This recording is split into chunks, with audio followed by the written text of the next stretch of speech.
حافظ قرآن کو حافظ ہونے کا اعزاز ملا، کسی کو نہیں ملا۔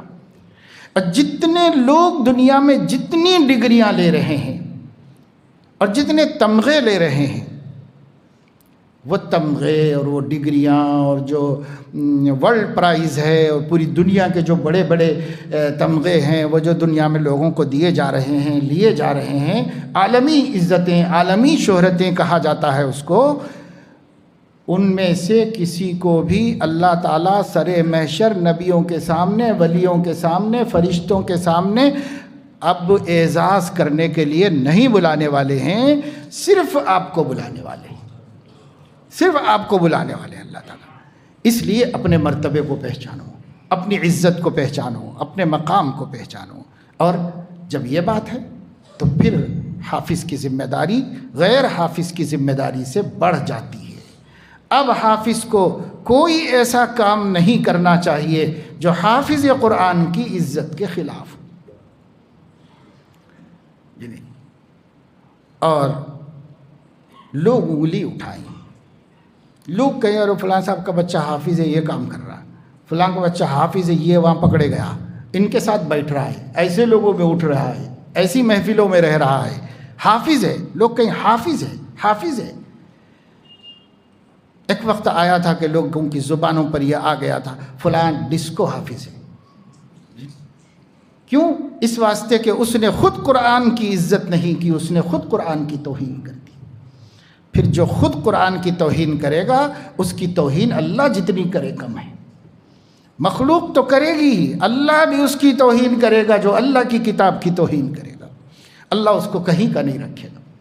اللہ نہ اپنے نبی کی توہین کرنے والوں کو بخشتا ہے، نہ اپنے قرآن کی توہین کرنے والوں کو بخشتا ہے۔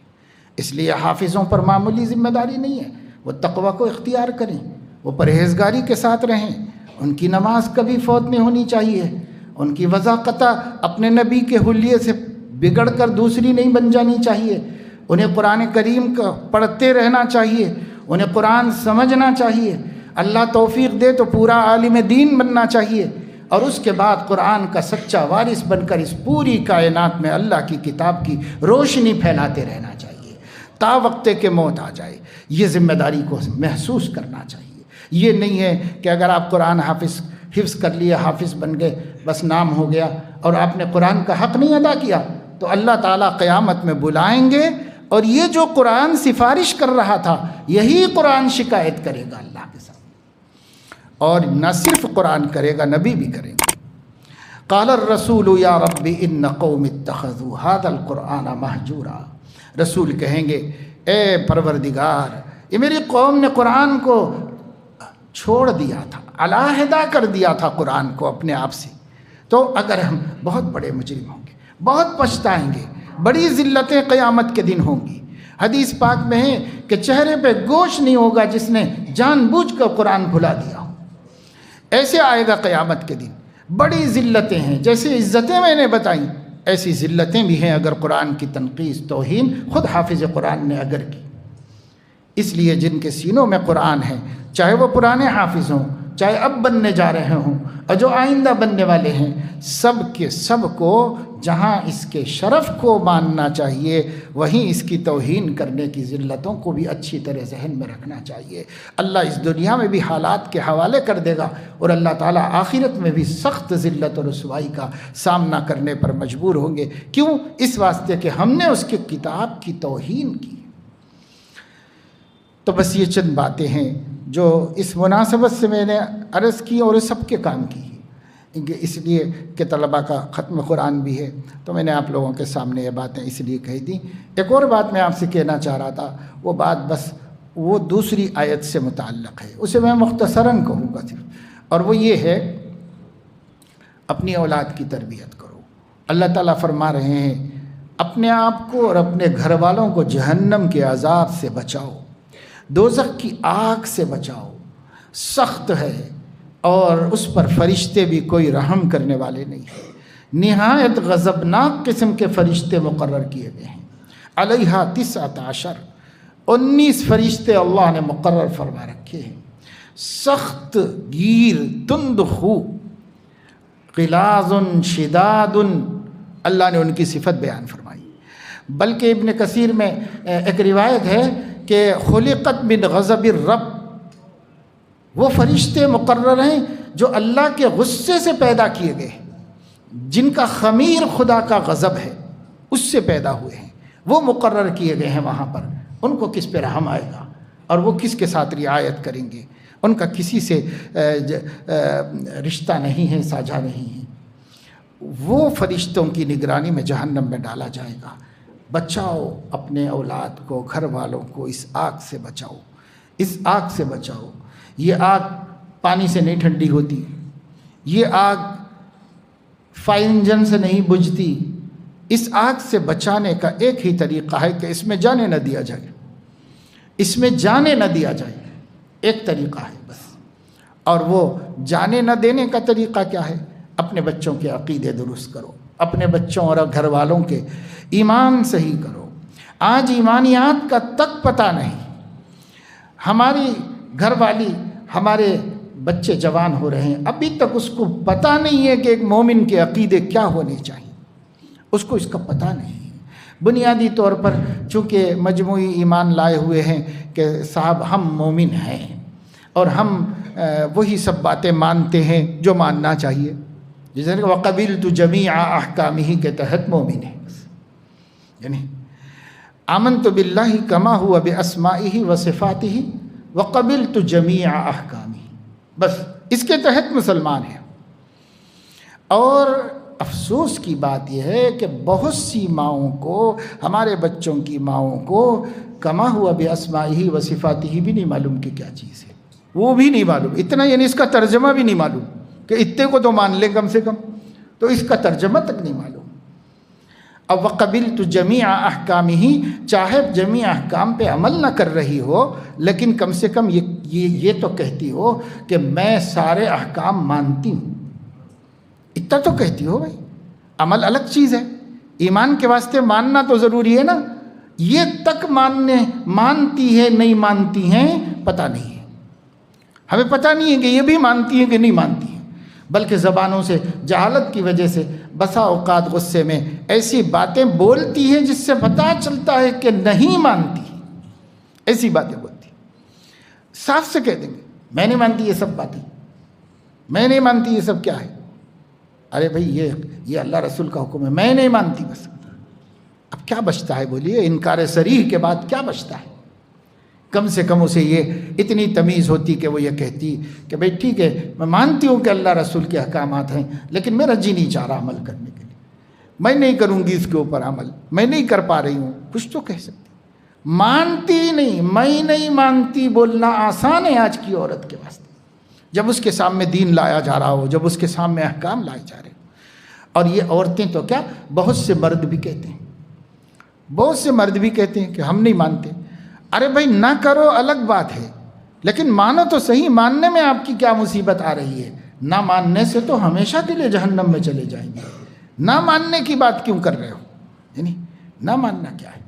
ایسے کسی کا نکاح مسجد میں، ایک دفعہ ہم نماز مسجد میں نکاح سے شریک ہو کے نکل رہے تھے، ایک صاحب بہت شروانی وروانی پہن کے کر کے بہت سی تھے، وہ بھی نکل رہے تھے، بڑے میاں تھے، ضعیف آدمی تھے، تو وہ مسجد میں اپنے جوتے پہنتے ہوئے یہ کہہ رہے تھے کہ یہ کیا نکاح ہے، یہ کیسی شادی ہے، میں نہیں مانتا یہ سب باتوں کو، یہ کہتے ہوئے نکل رہے تھے۔ یعنی ان کو سنت والا طریقہ نہیں ماننا ہے۔ ارے بھی سنت والے طریقے پہ نہیں چل رہے تو کوئی بات نہیں، لیکن نہیں ماننے کی بات کیسے زبان سے کہہ رہے ہو؟ زبان سے یہ بات کیسے کہہ رہے ہو کہ میں نہیں مانتا؟ اور جب نہیں مانتا کہیں گے تو حضور علیہ الصلاۃ والسلام نے فرمایا ومن عصا فقط انکرا، یہ انکار زبان سے باقاعدہ کر رہے ہیں بہت سے لوگ، انکار، شریعت کا انکار، دین کا انکار۔ اب چلو ہم بھی کوئی فتویٰ نہیں دیتے، ہم تعویل کرتے ہیں کہ شاید وہ بیچارے کے سمجھ میں نہیں آیا ہوگا کہ یہ دین ہے، اسے سمجھ میں نہیں آیا ہوگا کہ یہ قرآن حدیث ہے، اس لیے بول دیا ہوگا، قرآن حدیث سمجھ کے نہیں بولا ہوگا، تو ہم تو خیر کچھ تعویل کر لیں، اس لیے کہ تکفیر کرنا کوئی اچھی پسندیدہ چیز تو نہیں۔ لیکن فقہا سے پوچھو یہ بات سے کفر ہوتا ہے، یہ بات سے کفر ہوتا ہے، یہ بات سے کفر ہوتا ہے، وہ تو کفر کی تعیین ہے۔ مالا بد منہ میں ایک ہے باب و کلمات الکفر. کلمات کفر کو ایک فقیہ نے کتاب میں کیوں لکھا؟ اس لیے لکھا معلوم رہنا چاہیے کہ یہ جملہ بول دیں گے تو کافر ہو جائیں گے، قرآن کے بارے میں یہ کہیں گے تو کافر ہو جائیں گے، نبی کے بارے میں یہ کہیں گے تو کافر ہو جائیں گے. یہ معلوم تو رہنا چاہیے تاکہ کافر تو نہ بنے، کم سے کم نیکوکار نہ بنے. تو عقائد کی تعلیم، ایمانیات کا مذاکرہ، اللہ کے معرفت، نبی کی عظمت اور ان کے حقوق کا تذکرہ کہ نبی کے ہم پہ کیا کیا حقوق ہیں، یہ گھر میں کرو. اور اس کے لیے مکاتب بھی قائم کرو تاکہ علماء حفاظ مکاتب قائم کریں، تاکہ گھر والے نہیں کر رہے ہوں تو کم سے کم ہم نائب نبی ہونے کی حیثیت سے اس کا کچھ حصہ تو ادا کر دیں، اپنا حق تو ادا کر دیں. ہماری ذمہ داری تو ہے. گھر والے بچوں کو ملحد بنا رہے ہیں، زندیق بنا رہے ہیں، تو خیر گھر والے تو جواب دیں گے ہی، محلے کے پیش امام صاحب بھی تو جواب دیں گے. تو اس لیے مکاتب کا قیام کیجیے، منظم مکاتب. ہمارے 2000 کے واسطے نہیں، ملے نہ ملے، لیکن میرے ذریعے سے محلے کے 10 20 25 50 بچے جہنم کی آگ سے بچ جائیں. قوا انفسکم واہلیکم نارا. اپنے اہل میں اپنے خاندان والے داخل ہیں، اپنے اہل میں اپنے تحت کام کرنے والے داخل ہیں، اپنے اہل میں اپنے اڑوس پڑوس جن سے ہمارے ساجھے ہیں، محبت ہیں، رشتہ داریاں ہیں، یہ سب داخل ہیں. آپ ان کی فکر کیجئے. اس لیے یہ بات کی بار بار توجہ دلائی جا رہی ہے، بالخصوص آنے والے دنوں کے لیے ابھی سے مسلمانوں کو بہت سخت تیاری کرنے کی ضرورت ہے. اس لیے کہ آنے والے دنوں میں کسی ایک اسٹیٹ میں نہیں بلکہ پورے ہندوستان میں ایک نیا نظام تعلیم آ رہا ہے، پورے ہندوستان میں آ رہا ہے. آنے کی پوری تیاریاں ہیں، ہو چکی ہیں، اور وہ سب کچھ پاس ہے، منظور ہے، قانون بن چکا ہے، نفاذ کی تیاریاں ہو رہی ہیں، سلیبس پرنٹ ہو رہا ہے، سب ہو رہا ہے. اسے ہو سکتا ہے کہ اس سال کو تو ایسے ہی ضائع کر دیا ہے، اور وہ چاہ بھی یہی رہے ہوں گے کہ یہ سال اسی طریقے سے نکل جائے اور نیا تعلیمی سال نئے انتظامات کے ساتھ اور نئے نصاب کے ساتھ اور نئے نظام، مجوزہ نظام کے ساتھ وہ شروع کیا جا سکے. تو اس کی تیاریاں مکمل ہیں. غالب گمان یہ ہے کہ اس آنے والے تعلیمی سال سے اس نظام کو نافذ کر دیا جائے گا، یا ہو سکتا ہے آگے پیچھے ہو جائے تو 1 آدھ سال اور لگے گا بس. اس کے بعد وہ نظام نافذ ہو جائے گا. اس نظام میں کوئی، کہتے ہیں ماہرین کہ تعلیمی خرابی نہیں ہے. نصاب اچھا ہے، نظام اچھا ہے، ترتیب اچھی ہے، اور بچوں کے پڑھنے میں جو سہولتیں دی گئی ہیں وہ سہولتیں بچوں کو زیادہ سے زیادہ تعلیم یافتہ بنانے میں مددگار ہے، معاون ہیں. بہت خوبیاں لوگوں نے اس میں دیکھی ہیں، اور بہت خوبیوں کا لوگ ذکر کرتے ہیں. جو ماہرین ہیں، دنیا بھر کے نظاموں کے ماہرین ہیں، وہ بھی اس کی تعریف کرتے ہیں. تو یہ کوئی گیا گزرا نہیں ہے. اس نصاب سے وہ خطرہ نہیں ہے. اس نصاب میں جو روح شامل کی گئی ہے وہ روح توحید کے خلاف ہے، اور کسی مذہب والے کو کوئی خطرہ نہیں ہے. سب کے لیے وہ بہترین اچھی چیز آ رہی ہے. صرف مسلمان کے لیے یہ خطرہ ہے کہ ان کے بچوں کے اندر سے توحید کی اسپرٹ ختم ہو جائے گی. اس کا خطرہ صرف مسلمان کو ہے، وہ کسی کو نہیں. توحید اس لیے کہ پورا کا پورا نظام وہ بنایا گیا ہے شرک کی بنیادوں پر، اور اس کا نام ہندوازم یا ہندو کلچر نہیں رکھا گیا ہے، کیونکہ پتہ ہے کہ اس سے کوئی قبول نہیں کرے گا. اس لیے اس کا نام رکھا گیا ہے بھارتیہ کلچر. یہ بھارت کا کلچر ہے. آپ بھارتی اپنے کو کہتے ہو تو ماننا پڑے گا. آپ کو اس ملک کے کلچر میں ڈھلنا پڑے گا. آپ کے بچوں کو ڈھلانا پڑے گا اس میں. یہ چیز انہوں نے لائی، اور اسی وجہ سے کوئی قوم متفکر نہیں ہے سوائے مسلمانوں کی. اور مسلمانوں کا بھی جدید تعلیم یافتہ طبقہ متفکر نہیں ہے، اس لیے کہ اس نے اس پالیسی کا جائزہ لیا ہے تعلیم کے معیار کی حیثیت سے تو ان کو خوبیاں ہی خوبیاں دکھائی دی ہیں، اس لیے وہ بھی مخالف نہیں، وہ مسلمان بھی مخالف نہیں۔ اب صرف وہی مخالف ہیں جن تعلیم یافتہ لوگوں کو مذہب کی بھی اہمیت کا پتہ ہے، عقیدے کی اہمیت کا پتہ ہے۔ ہمارے ایسے اسکالرس اور جدید تعلیم یافتہ لوگ، ان لوگوں کو فکر ہو گئی ہے، اور انہی کے سمجھانے سے ہم علماء نے سمجھا ہے کہ اس میں یہ خطرہ ہے، اور یہ خطرہ بہت بڑا خطرہ ہے، معمولی خطرہ نہیں ہے۔ اب آپ دیکھ رہے ہیں یہ حکومت جو بل پاس کرتی ہے قدم پیچھے اب تک تو نہیں ہٹائی ہے۔ یہ ایجوکیشن پالیسی میں بھی وہ نہیں ہٹائے گی، یہ بہت سوچ سمجھ کر منصوبہ بند طریقے پر وہ آئے ہیں سامنے، یہ قدم پیچھے نہیں ہٹائیں گے۔ گھٹنے ٹکوا رہے ہیں کسانوں کے، اور اب ان میں پھوٹ ڈالی جا رہی ہے۔ اب ان میں سے کچھ لوگ حکومت کی طرف ہونا شروع ہو چکے ہیں، وہ خود ہی ٹوٹ جائے گی تحریک، وہ خود ہی ختم ہو جائے گی۔ جس قوت سے وہ اٹھے تھے، طوفان بن کے اٹھے تھے، آندھی بن کے اٹھے تھے، اس طوفان آندھی کو وہیں ختم کرنے کا سامان انہوں نے کر لیا ہے۔ وہ پہلے سے ریڈی ہیں ہر چیز کے واسطے، وہ ہماری طرح غافل نہیں بیٹھے ہوئے ہیں، وہ پہلے سے تیار بیٹھے ہوئے ہیں، تیاری کر کے بیٹھے ہوئے ہیں وہ۔ تو اس وجہ سے اب ہمارا یہ کہنا کہ ہم مسلمان نہیں مانیں گے، ہم مسلمان یہ تعلیمی پالیسی نہیں قبول کریں گے، تو وہ بولیں گے کہ دوسرے معنوں میں تم یہ کہنا چاہ رہے ہو کہ ہم بھارتی نہیں، ہم پاکستانی ہیں، یہ کہنا چاہ رہے ہو۔ تو یہ تہمت ہم پر لگا دی جائے گی اور ہمارے لیے راستہ اور مشکل کر دیا جائے گا۔ اس لیے اب مسلم بچے وہی پڑھیں گے، اور وہی پرائیویٹ اسکولوں میں پڑھانا ہوگا اور وہی سرکاری اسکولوں میں پڑھانا ہوگا۔ آپ کے لیے بچنے کا کوئی راستہ نہیں رہے گا۔ کیا کیا جائے؟ کیا ایمان کا سودا کر لیں گے؟ کیا توحید سے ہاتھ دھو لیں گے؟ کیا 25 کروڑ مسلمانوں کی کم از کم 15 کروڑ بچوں کو جہنم کی طرف جانے کے لیے دے دیں گے؟ کیا کریں گے؟ نہیں مانیں گے، ممکن نہیں ہے۔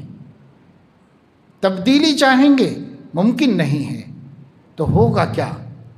اس کے لیے واحد راستہ اگر اب باقی رہ گیا ہے توحید، رسالت، عقیدہ، ایمان کی سلامتی کا، تو صرف ایک ہے اور وہ ہے مکاتب کا سسٹم، اور کوئی راستہ نہیں۔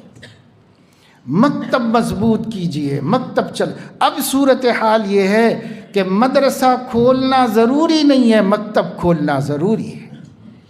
مدرسے کی تعلیم فرض کفایہ ہے اور مکتب کی تعلیم فرض عین ہے۔ فرض عین کی طرف توجہ دیجیے۔ ہنگامی اوقات میں سب کو بسا اوقات اپنا کام چھوڑ کے بھی دوسرا کام کرنا پڑتا ہے۔ کتنے ناظم خالی بیٹھے ہوئے ہیں، کیوں نہیں مکاتب قائم ہوتے؟ اور کتنے لوگ علماء بیکار ہیں، کیوں نہیں مکتب قائم ہوتے؟ 8 مہینے ہم کو ملے، 8 مہینوں میں ہم قوم کے بچوں کو کہاں سے کہاں پہنچا دے سکتے تھے اگر ہم مکتب کی محنت کر لیے ہوتے اس کے اوپر۔ تو نہیں، ہم نے نہیں کیا۔ یاد رکھیے میرے دوستو، آپ سے اور آپ کے حوالے سے، آپ کے علاقے کے تمام علماء سے، حفاظ سے، مؤذنین سے، ائمہ سے درد مندانہ اپیل ہے کہ آپ یہ بات ہر ایک تک پہنچا دیجئے کہ اگر یہ مکتب کا سلسلہ بہتر، منظم، مخلصانہ اور نبی کی محبت کو اپنے دل میں لے کر نبی کی امت کی محبت کو بچانے کے لیے آپ نہیں کریں گے تو اللہ کے نبی کو منہ نہیں دکھا سکیں گے قیامت میں۔ یہ اتنی بڑی ذمہ داری ہے۔ اب دوسرے کام کم کیے جا سکتے ہیں، دوسرے کاموں کی زیادہ فکر اب نہ کریں تو چلے گا۔ اب اس کی فکر ہو کہ ملت کی نئی نسل کا ایمان ہم مکتب سے بچا کر اسکول بھیجیں۔ اگر یہ مومن بن کر نہیں جائیں گے تو مشرک بن کے واپس آئیں گے۔ یہ صورتحال وہاں پر ہو چکی ہے، اس کا انتظار ہے۔ اب اس کا کوئی ٹکراؤ نہیں ہے، ٹکراؤ کر بھی نہیں سکتے، مقابلہ نہیں ہو سکتا اس کا۔ اس لیے جو اپنے ہاتھ میں ہے کرنے کا ارادہ کر لیجئے، چاہے وہ عالم بھی نہ ہو، چاہے وہ حافظ بھی نہ ہو، مگر آپ کی گلی میں مکتب چلتا ہے یا نہیں چلتا ہے؟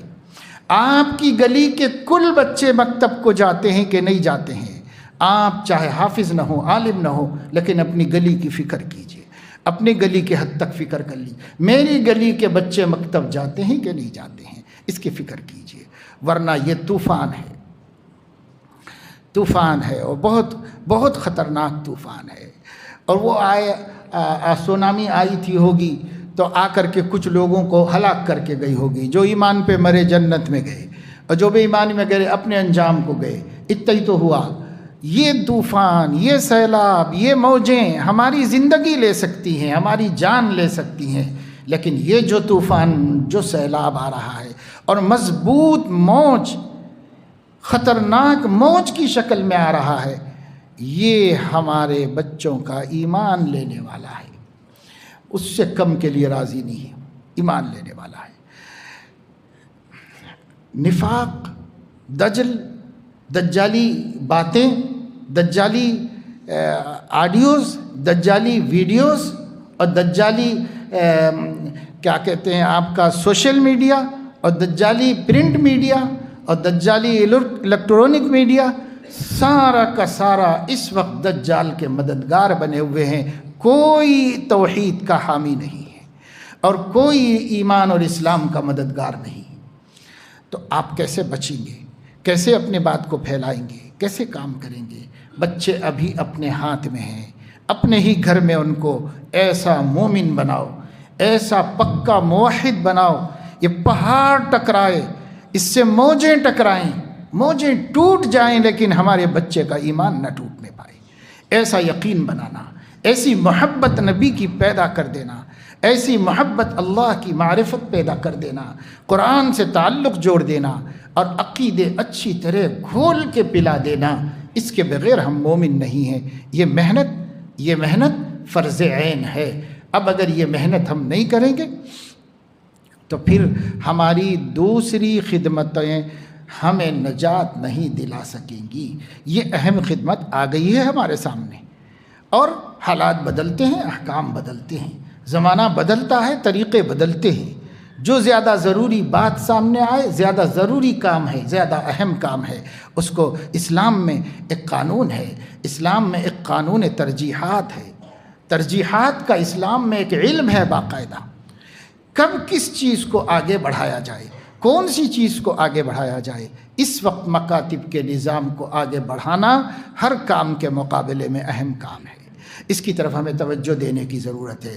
آپ سب حضرات یہاں سے عزم لے کر، ارادہ لے کر جائیں، جہاں سے بھی آئے ہیں وہاں جا کر اپنے علماء کو چوکنا کریں، اپنے ائمہ کو، اپنی اپنی مسجد کے امام کو، اپنے اپنے مسجد کے مؤذن کو، محلے میں رہنے والے حافظان قرآن کو اپنے گھر میں دعوت دیجئے. چائے پانی پہ ناشتے پہ بلائیے، یا آپ ان کو بریانی کھلائیے، بلا لیجئے. ایک موقع مل جائے گا ان سب سے دوستی کا، اور ان سب سے کہیے آج ہم آپ کو بلائے ہیں.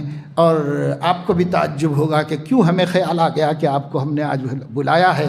نہ شادی ہے، نہ عقیقہ ہے، اور نہ ولیمہ ہے، نہ کچھ. ہم آپ کو کیوں بلائے ہیں کھانے پر؟ ہم آپ کو اس لیے بلائے ہیں، ایک درد اپنے سینے میں لائے ہیں، وہ درد بانٹنا چاہتے ہیں. ایک فکر اپنے ذہن میں لائے ہیں، وہ فکر آپ کے اندر منتقل کرنا چاہتے ہیں. یہ کام میں نہیں کر سکتا، میں آپ کی مدد کروں گا، آپ یہ کام کر لیجیے. اس کے لیے کرو. اگر کریں گے انشاءاللہ، انشاءاللہ تعالی اگر آپ یہ کام کریں گے، بچوں کو ہم بچا لیں گے. ورنہ دوستو، نہ میں رہوں گا، نہ آپ رہیں گے، ہماری نسل کہاں رہے گی اللہ بہتر جانتا ہے. ہمارے نبی کی روح کتنی تڑپے گی ہم نہیں بتا سکتے. 25 کروڑ مسلمانوں کی اولاد کے دین کا اور توحید اور عقیدے کا سوال ہے. ہمارے نبی کتنا تڑپیں گے ہم نہیں کہہ سکتے. ہمارے اللہ کو کتنا غصہ آئے گا ہم نہیں کہہ سکتے. اس لیے ذمہ داریوں کو پورا کرو. ہم حقیر ہیں، ہم کمزور ہیں، ہم ضعیف ہیں، وسائل سے محروم ہیں. نہ اقتدار ہمارے پاس ہے، نہ فوج ہے، نہ لشکر ہے، نہ مال ہے، نہ دولت ہے، نہ تجارتیں ہیں، نہ زمینیں ہیں. ہمارے پاس کچھ نہیں. ہم کمزور ہیں، پر ہمارے دلوں میں ہمارے اللہ پہ بھروسہ ہے.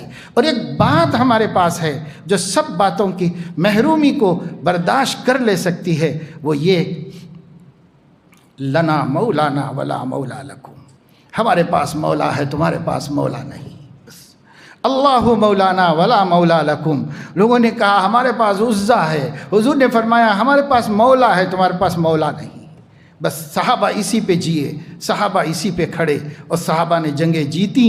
لنا مولانا ولا مولا لکم، ہمارے لیے اللہ مولانا ولا مولا لکم، اللہ ہمارا مولا ہے، تمہارے پاس مولا نہیں ہے، اب چلو لڑیں گے، کون جیتتا ہے دیکھ لیں گے۔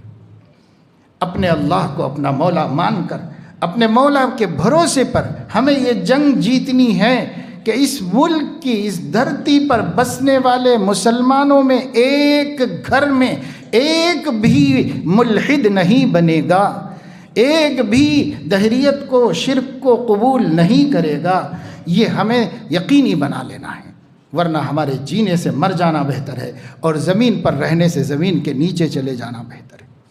اگر ہم یہ نہیں کر سکے، بڑی بات ہے، بہت اہم بات ہے، بہت اہم بات ہے۔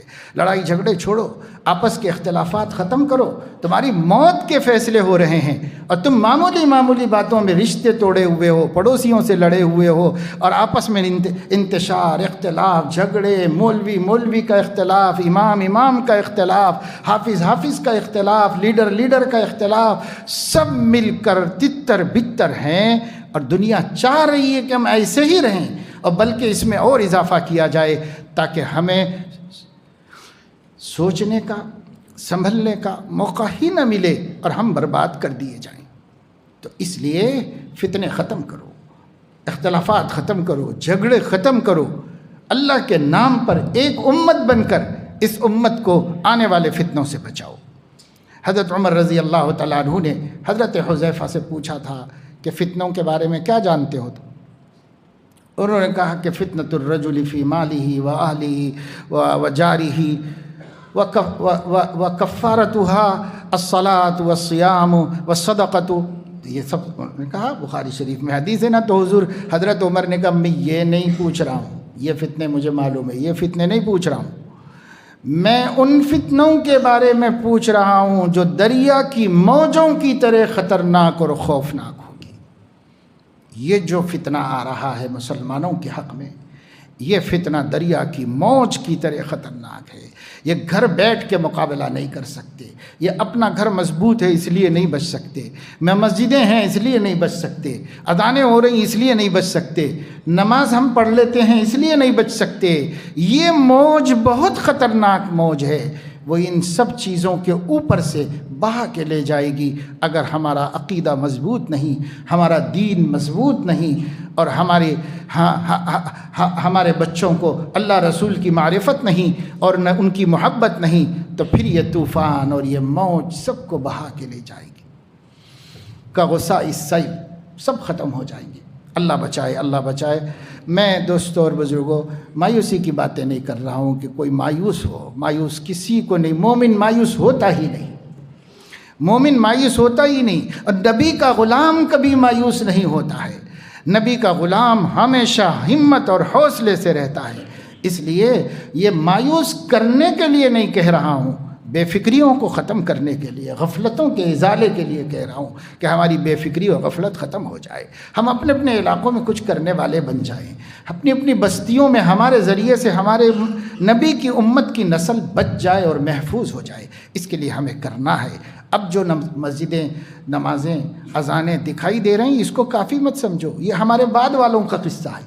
اگر ہم نہیں بچائیں گے تو ہمارے بعد والوں کو کون بچائے گا؟ یہ قصہ ان کا ہے۔